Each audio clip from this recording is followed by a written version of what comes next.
여러분이라면 어떻게 하시겠습니까? 솔직히 말씀드리면 대부분의 정치인이 선택 B를 택합니다. 왜요? 지금 당장 좋아 보여야 다음 선거에서 이기거든요. 그리고 청구서는 내 임기가 끝난 뒤에 오도록 시간을 잘 조절하면 됩니다. 이게 민주주의의 구조적 취약점입니다. 단기 성과를 보여줘야 선거에서 이기는 구조 안에서 장기적으로 옳은 선택을 하기가 구조적으로 어렵습니다. 그러니 인플레이션은 특정 나쁜 지도자의 실수가 아니라 인간 본성과 정치 구조가 만들어내는 반복적 함정인 겁니다. 여러분도 아시다시피 이 함정에서 자유로운 나라는 거의 없습니다. 돈이란 무엇인가? 그리고 우리는 무엇을 배워야 하는가? 인플레이션의 진짜 피해자는 누구인가? 자, 큰 그림을 봐야 할 시간입니다. 우리가 오늘 살펴본 모든 인플레이션 사례에서 공통점이 있습니다.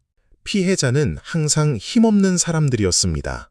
로마에서 은화 순도가 떨어지자 시장에서 물가가 올랐습니다. 그 물가 상승을 가장 크게 느낀 건 하루하루 시장에서 먹을 것을 사야 하는 서민들이었습니다.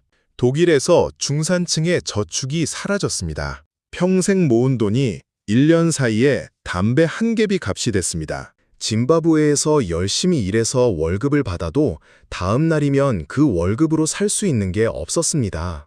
그리고 그 절망이 결국 어떤 결과를 만들어냈냐고요?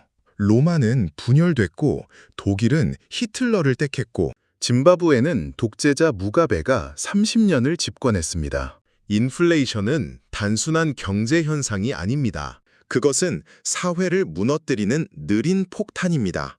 바이마르가 우리에게 남긴 것. 다시 독일 바이마르로 돌아와 보겠습니다. 1923년 말 독일은 새로운 화폐를 도입합니다. 렌텐마르크.